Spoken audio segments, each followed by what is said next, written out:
रञ्जिनी नित्यप्रकाशिनी चैव स्वप्रकाशस्वरूपिणी महालक्ष्मीर्महाकाली महाकन्या सरस्वती भोगवैभवसन्धात्री भक्तानुग्रहकारिणी ईशावास्या महामाया महादेवी महेश्वरी हृल्लेखा परमाशक्तिर्मातृका बीजरूपिणी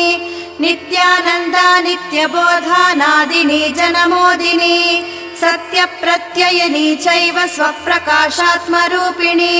त्रिपुरा भैरवी विद्या हंसा वागीश्वरी शिवा वाग्देवी च महारात्री कालरात्रिस्त्रिलोचना भद्रकाली कराळी च महाकाली तिलोत्तमा काली कराळवक्त्रान्त कामाक्षी कामदा शुभा चण्डिका चण्डरूपेशा चामुण्डा चक्रधारिणी त्रैलो